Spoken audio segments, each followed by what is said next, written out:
Hello, I'm Todd Inman. I'm the board member on scene, and we'll be briefing tonight where we're at in the investigation in regard to the CRJ accident with the Sikorsky helicopter.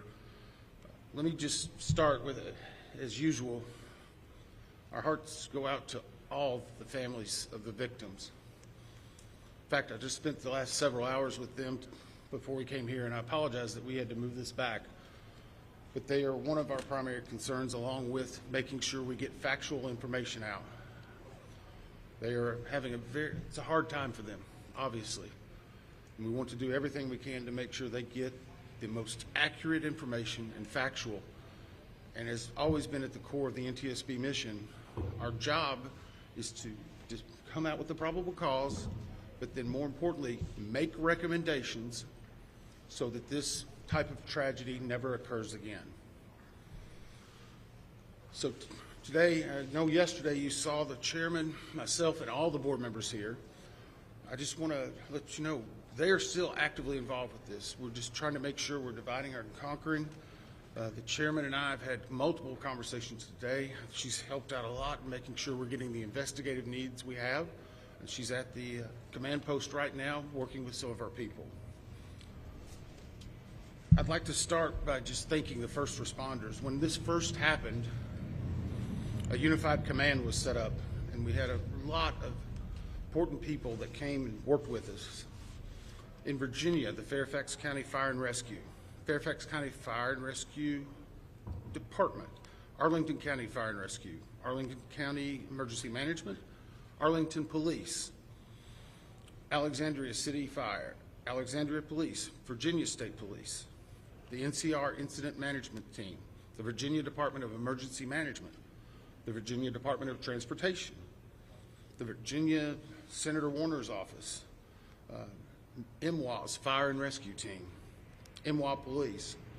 A special shout out to every one of them. MWA has been amazing in helping and working with us, and we're truly appreciative. Along with DC Fire and Rescue, just extraordinary taking the lead. Prince William Fire and Rescue.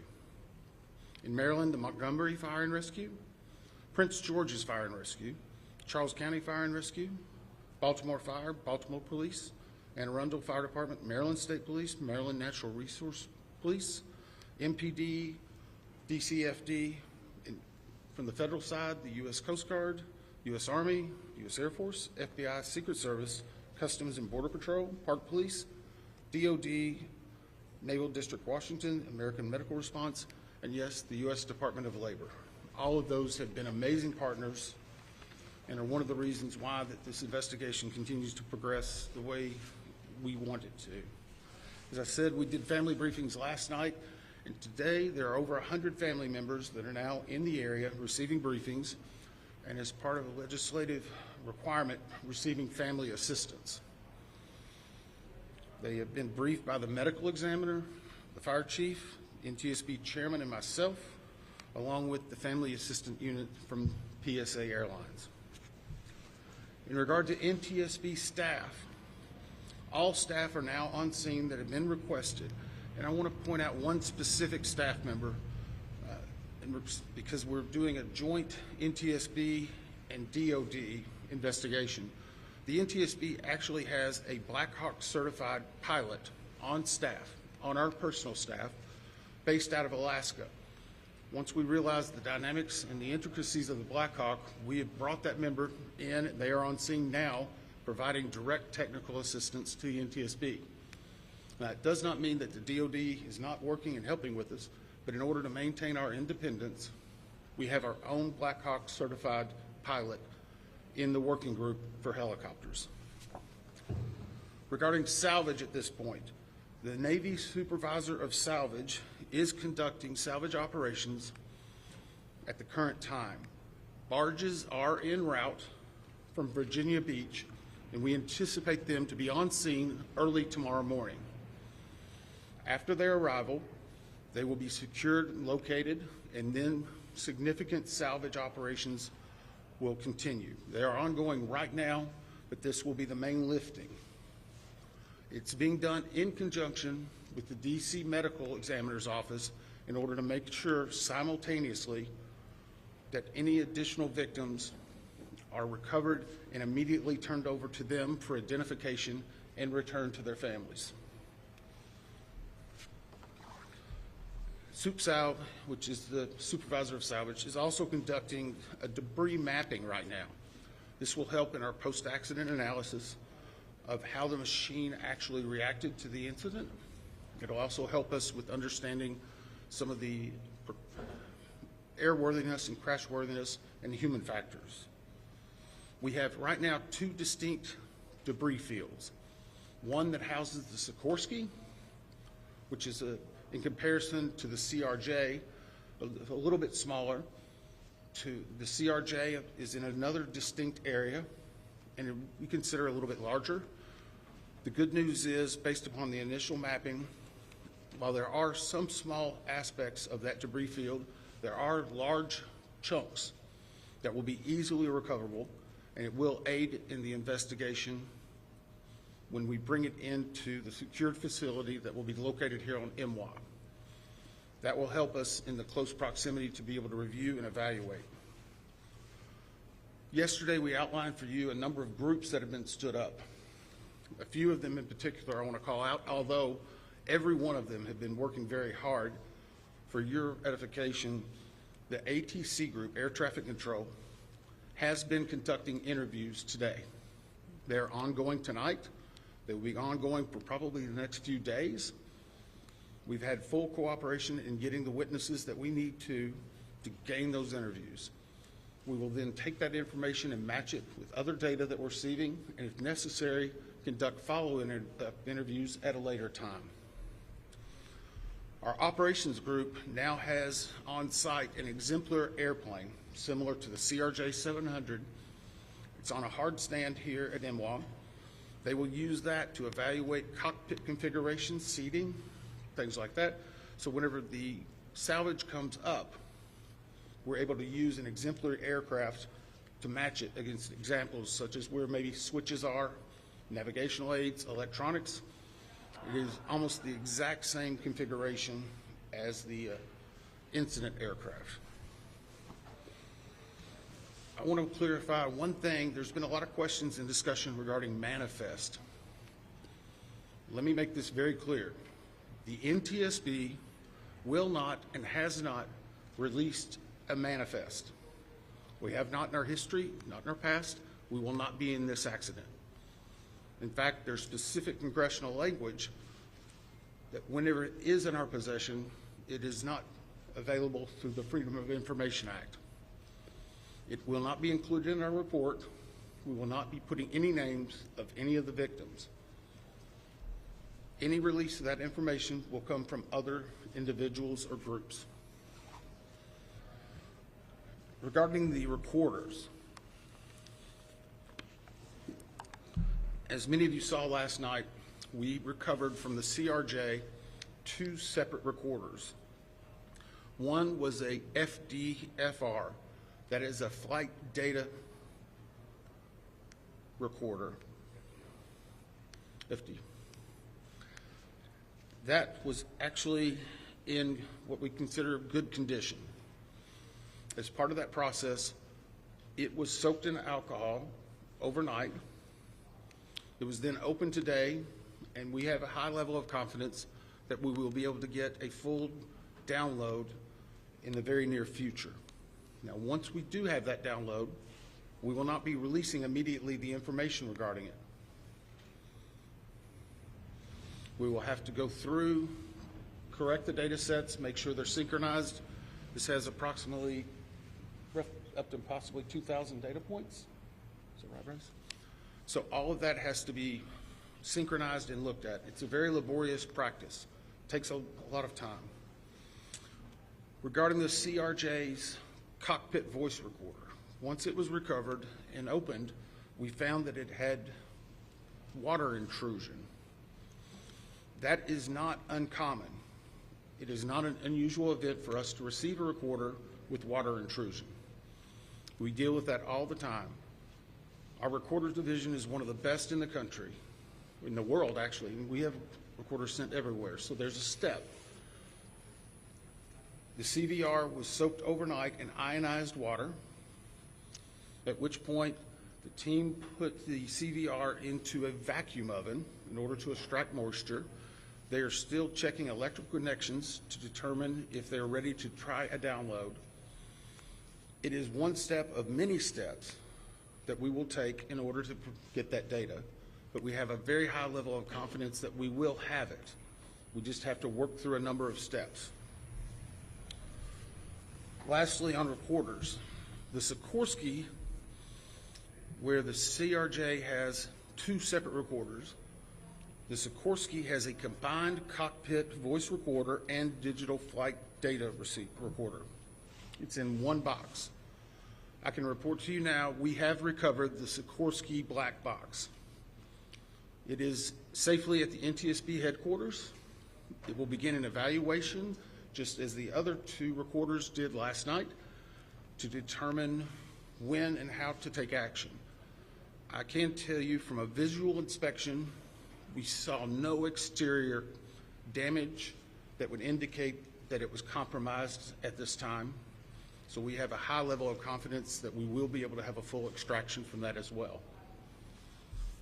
Those are some of the significant updates we have right now. Obviously, we'll be doing some more in the essence of time and making sure our team gets back. I think we're going to be able to take maybe 4 or 5 questions.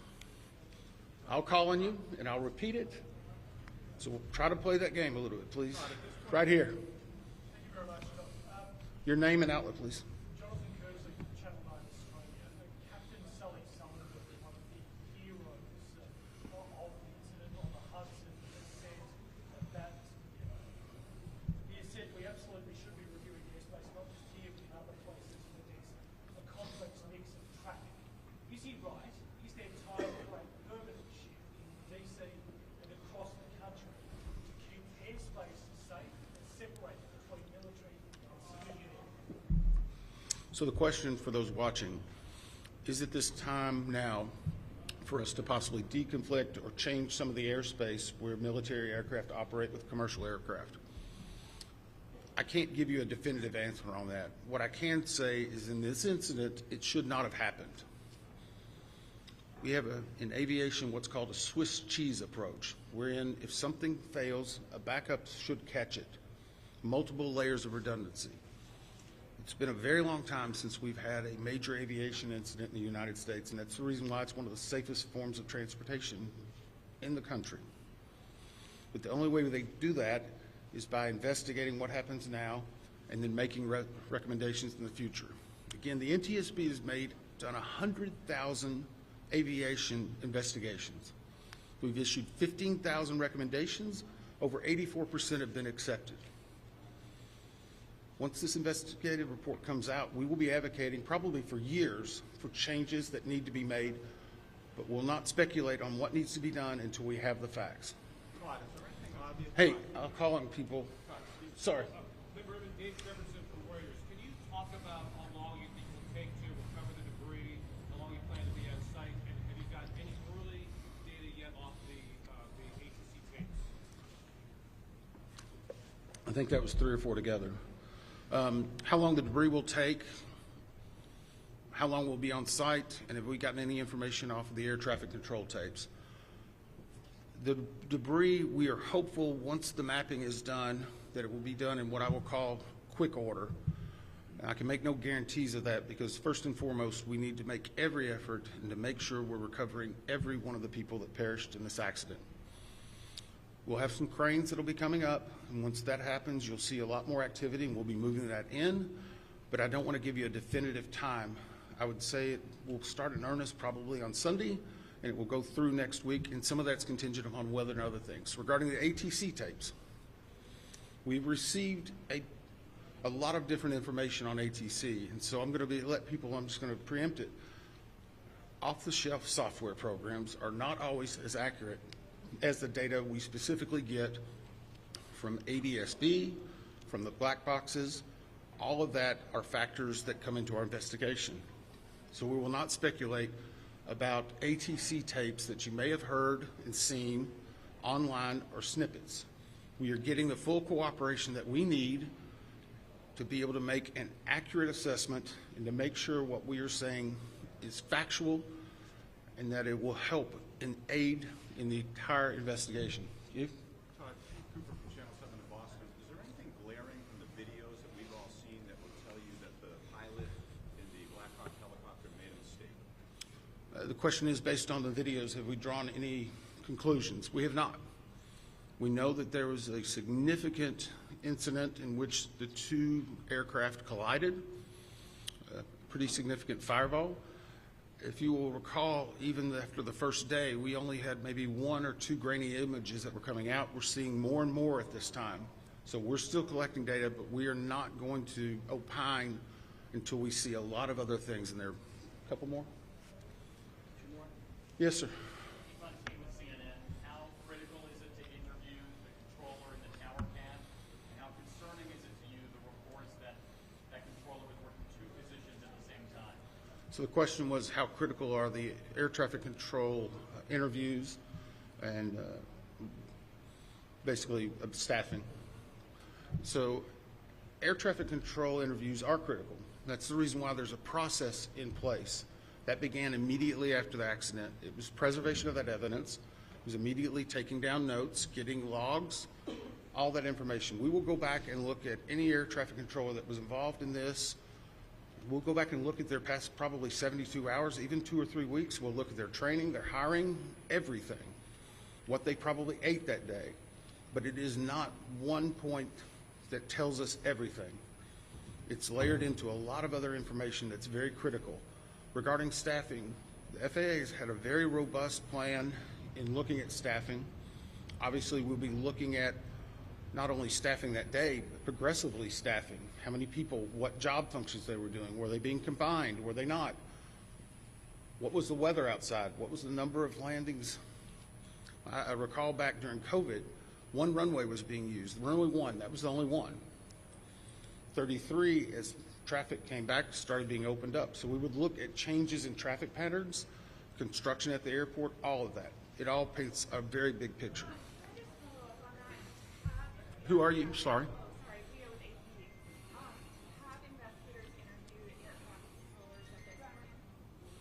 The question is, have we interviewed air traffic controllers? Yes. I think I started with, sorry. I'm sorry, clarification. Was it an air traffic controller that was working at the time of the accident? Yes. Yes. Now, I'm not going to speculate. Sorry. Nope, sorry. I'm not going to speculate. The next question is, was there 1, 2, 3? I don't have the answer for that right now. I know that the controller that was working at the time has been interviewed, and his interviews are ongoing throughout the day. Yes, ma'am. Last one.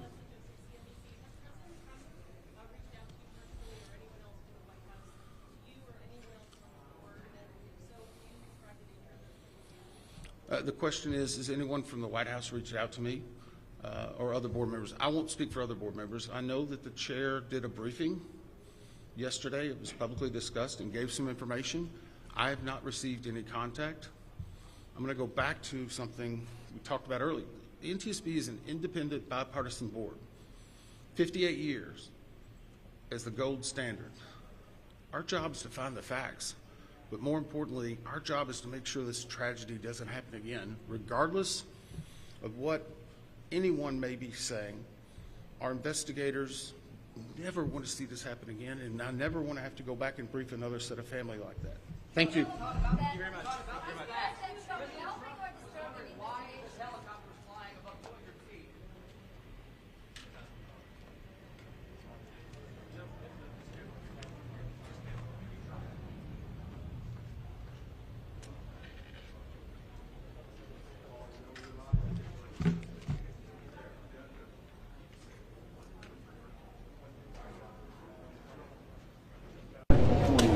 If you go to 49, it's plotted up high.